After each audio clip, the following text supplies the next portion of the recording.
Good afternoon, ladies, and good afternoon, gentlemen. Hope everybody is feeling well and nobody's freezing yet from the temperatures. Listen, what I decided to do, I've had several questions come my way, and one of the ones that has stuck with me and repeatedly, why do I care? Which it actually hit me kind of odd, but here's why I'm so adamant about what I do. I remember things and I bear scars at 76 years old that will be with me until the day I die. I remember the signs saying colored only and white only. I remember the separate schools. I remember having to ride in the back of the bus like I was some inferior product. I remember going to the movie theater and having to sit upstairs, and the only thing people had in common was we were all black. We weren't even black during those periods of time. We were colored. But what I remember the most is walking past a Woolworth lunch counter with my grandmother. And actually kind of hungry because we were downtown, special thing to go downtown. And I wanted to go in and eat. And she said, no, baby. And I couldn't understand why. And she said, because that's not for quote unquote colored folk. That is something that I will never, ever forget until the day I die. And I'm seeing those same things, the division, the hatred, the name calling, the just out and out, just racial bigotry that has taken hold in America, and it's taken hold too quick. And right now, I hate to keep talking about this administration, but I have to. Because what he did as far as the total destruction of the East Wing of the White House was nothing more than criminal. There was no permission. That's not his house. That's the people's house. The history that took place within the East Wing of that White House is irreplaceable. The number of presidents and dignitaries, the number of visitors who came in through the East Wing of the White House.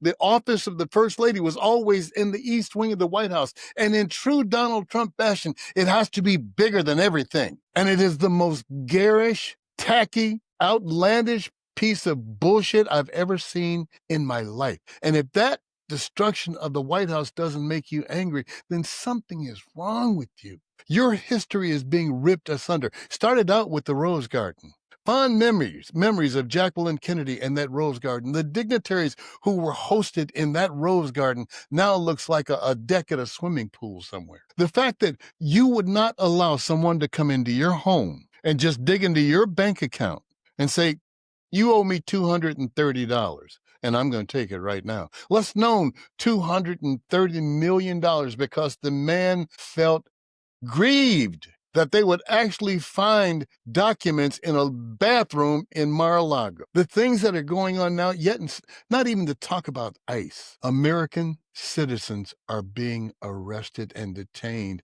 on their own home ground. Entire communities are being affected. Babies are being separated from their parents, all in the name of racial purity. So this week, when things don't make sense to me, there's one person that I go to. I trust this man implicitly because he makes sense. So today we're coming back with Dr. Warren Harper, and I couldn't be happier. Hang on.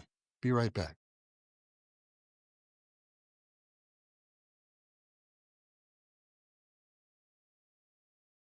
You know, before in the past, I've mentioned many, many, many times when things don't make sense to me, I try to get centered. And one of the people that I trust implicitly to help me get to my centering point is Dr. Warren Harper. This man, say he's something else, is beyond special. Dr. Harper, how are you, sir? Ron, I'm doing fine. And believe me, I have the utmost respect for you as well and for this listening audience. I thank you. You know, with the things that have taken place this week, let's start off with the total destruction of the East Wing of the White House and the history and the arrogance that it took to do that. But then to follow that up with the highway robbery of $230 million from the American public. We have to keep in mind that this is pretty stereotypic of someone who is narcissistic and also a sociopath. The idea that he's trying to extract money from the American public because he's felt that he's been wronged in some way, which was not wronged. The information that was used to prosecute him was factual, and therefore it should stand as it is. The bottom line is that he hates to spend his money. And he loves to be able to involve himself in situations whereby he can misconstrue all kinds of information. So therefore, people become very confused about what the reality of it really is all about. The issue of him tearing down these wings, he wants to destroy every aspect of anything that he cannot put his name on that does not have his name. That's one of the characteristics of the narcissistic personality to begin with. If it does not have his name on it, then he is going to tear it down. He's trying so hard to and gaslight the whole country about how he's solving wars all throughout the world and what have you. He's solving nothing. He's solving nothing. Conflicts are constantly ongoing, even in Israel, where the Palestinians are still being bombed and killed on a daily basis. The news media is not going to tell you that because he's got the chokehold on all the major news media to begin with, whereby they're not supposed to even present this kind of information to the American public. And if they do, then he is going to in some way harm them or keep them from being able to expand their business. But tearing down the East Wing and building a ballroom while people are worried about suffering for having beans and rice on the table shows you the deep pathology of what we're dealing with. This is a very troubled mind that basically gives no thought about the consequences of the things that he does to people. Because as far as he's concerned, we're not really humans to begin with. Poor folks are not human beings. And therefore, as I mentioned before, I think on the last time we talked, this is about necropolitics. Necro is death. Politics is Exactly. basically the utilization of power to control people and other definitions as well. But anytime you have a necro politician in office, he or she is not going to give a damn about people who are suffering and for people who are just barely holding on. So being in a state whereby we're not going to allow the government to function is fine for him because he's got billions of dollars, probably not as much as he thinks he does, but billions. Hmm.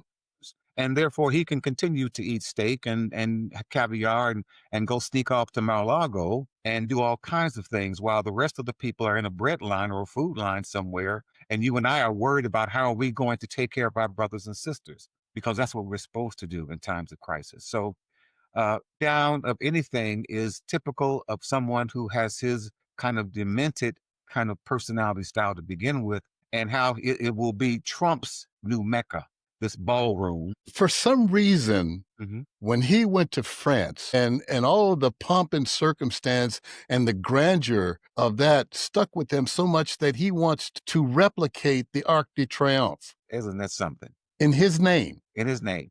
And keep in mind, he also went to Saudi Arabia. And, the Saudis are very good in terms of having opulence, gold everywhere and what have you. And that's just part of who they are. They don't mind showing off and they don't brag about it. It's just there, you know. So, yeah, anytime he sees something that he thinks it tops him, a narcissist has to outdo them and Mm. does not care how much money it's going to cost to outdo them. Because in his mind, anything that competes with him has to be outdone and in many instances destroyed or denigrated in some way. So yeah, the art to triumph, yeah, he's going to do that. And he's going to find other things that he wants to build as well while he's withholding money from Head Start or people programs or anything that he can take the money from. And while the Secretary of War, with his ignoramus ass, is running around the country trying to talk tough all the time, I know. it's something, you know, as a former commander in the Navy, I wonder how those officers, those senior military officers felt. I've been around admirals and sixes and up and admirals and generals, and they don't take to being down talked to. They don't, because they are experts in what they do.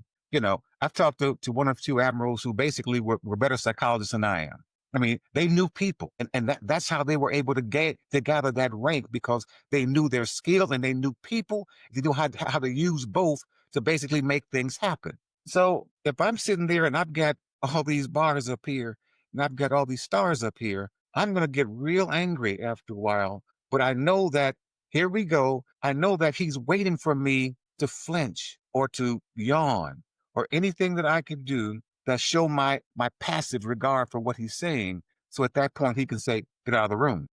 Exactly. After that, let me just call it what it is. After that clusterfuck at Quantico, Yes. I had people asking me, what do you think is going to happen? I said, I'm going to tell you exactly what's going to happen. You are going to have field grade officers say no mas. So right then after that, you had a Marine Corps colonel. He retired. Then you had Admiral Alvin Halsey, who Hmm. was the commander of the Caribbean Theater. He said he could not in good conscience follow the orders that had been given to him. And for people who say they love the military so much, how can you not see what's going on? That's exactly right. How can you not see and how can you not stand to see what's happening? And they do see. I think the majority of them do see, and they're wondering how they're going to maneuver in this kind of a pathological cesspool of an environment at this point. All these admirals and generals have a little narcissism in them as well. Keep that in True, mind.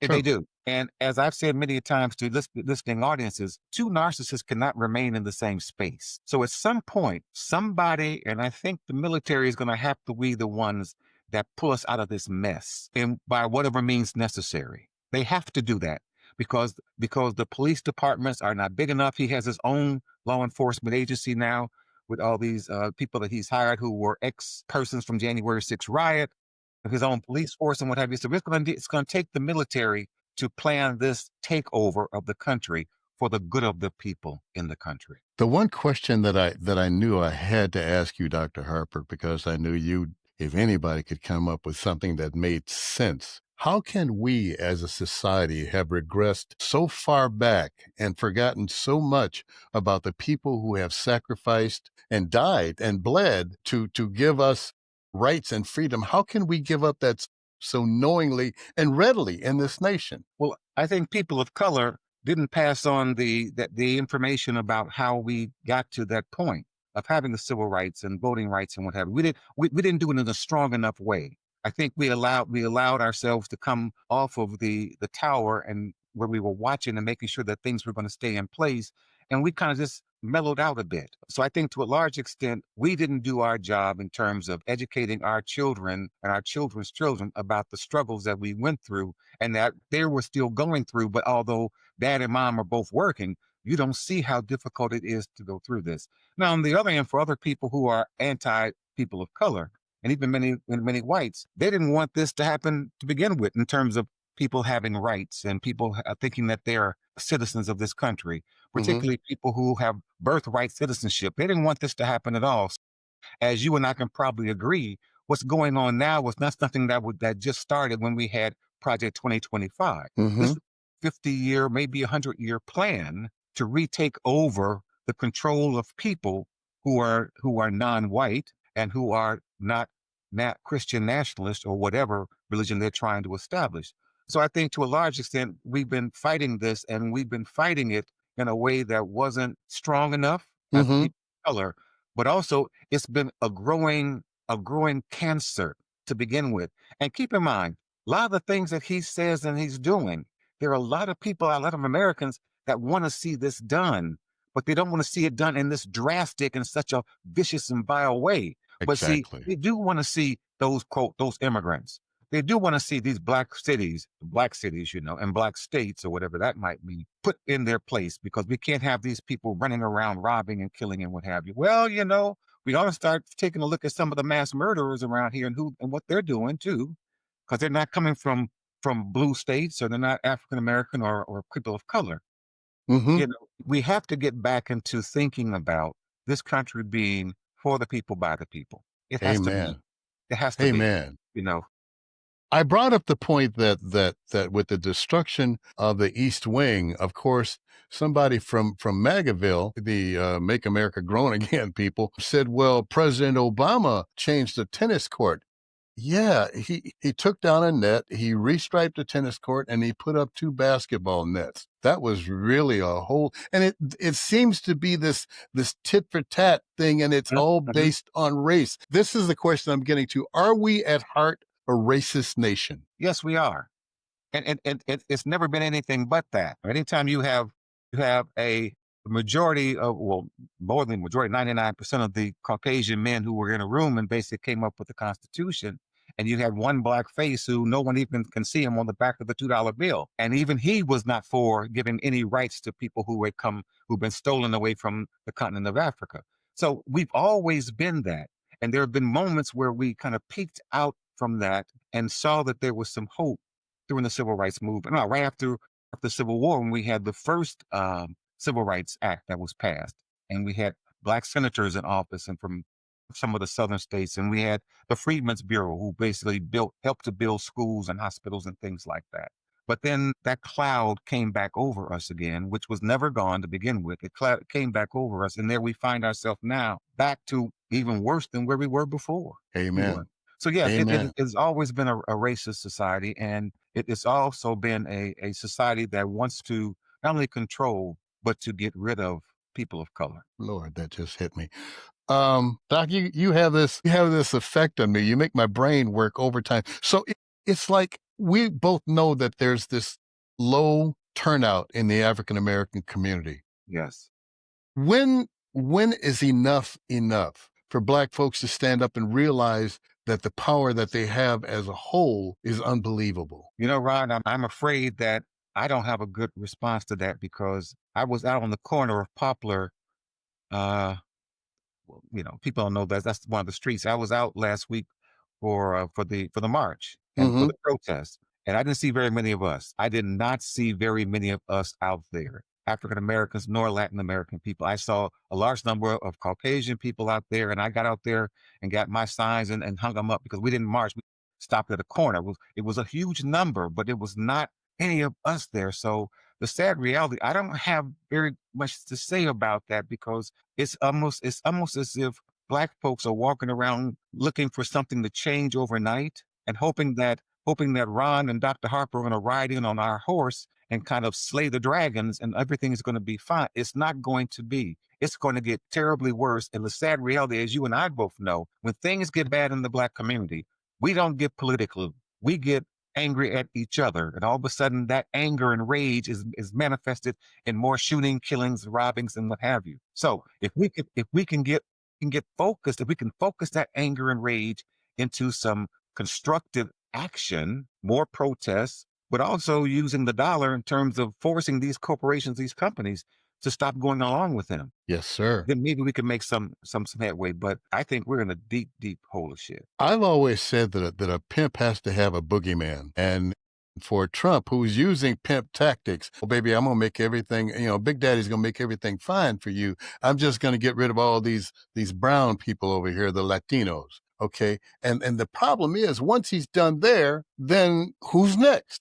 Black folks. So that You're well, it. the first day in office, he struck down uh what is referred to is affirmative action. He struck that Roger. down. You know, Yeah. Yeah. they call it something else, but it's affirmative action. And not knowing that the majority of the people that benefited from that particular program were Caucasians to begin with, but that didn't matter because he wanted to make a sharp blow and let Black people know I'm coming after you.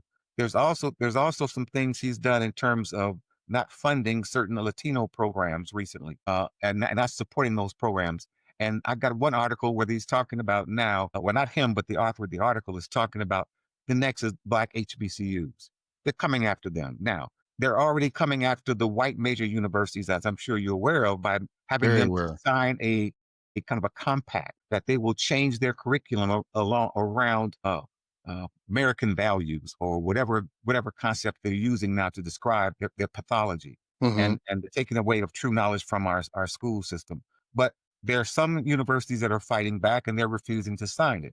But there are other universities that are going to need that money, and I'm sure that there'll be more and more of the smaller colleges which will basically allow him to take over their curriculum. And believe me, they're coming after HBCUs. And although HBCUs will allow anyone of any ethnicity to come in, they'll claim that they are segregation schools. Yeah, exactly. Exactly. Dr. Harper, I can't thank you enough for consenting to be my guest here again. Again, like I said, when my head starts to dance around, you're the first brother I look for. So again, much pride and much admiration. Dr. Warren Harper's out of the state of Tennessee, my home state, and proud of it. So thank you, Doc. Anytime. The one segment that I was adamant about doing for my podcast is what I like to call a ring of honor. And these are people who have gone above and beyond the call of duty. Doesn't have to necessarily be somebody in the military. It might be a teacher. It might be an educator. It might be a police officer. It could be anybody. But these are people who have done that extra something special. This week does happen to be military, which is obviously near and dear to my heart. Master Sergeant Raul Roy Benavidez, an airborne at the Special Forces. Look him up. He spent 6 hours in hell. The things that this man did in the name of protecting his brother is superhuman, absolutely superhuman. Look him up. Master Sergeant Raul Roy Benavidez. Viva la raza. Roy Benavidez, August 5th, 1935 to November 29th, 1998. He was an United States Army soldier who was awarded the Medal of Honor for his valorous actions in combat near Loc Ninh, South Vietnam, on May 2nd, 1968, while serving as a member of the United States Army Special Forces during the Vietnam War. A member of the 82nd Airborne Division, 5th Special Forces Group, 6 hours in hell. On May 2nd, 1968, a 12-man Special Forces patrol, which included 9 Montagnard tribesmen, was surrounded by an NVA infantry battalion of about 1,000 men. Benavidez heard a radio appeal for help and boarded a helicopter to respond. Armed only with a knife, he jumped from the helicopter, which was 30 to 40 feet off the ground, carrying his medical bag, and ran to help the trapped patrol. He sustained 37-plus wounds and saved at least 8 lives. Cover Your 6 podcast salutes this hero. Thank you, Sergeant Roy Benavidez, a Latino.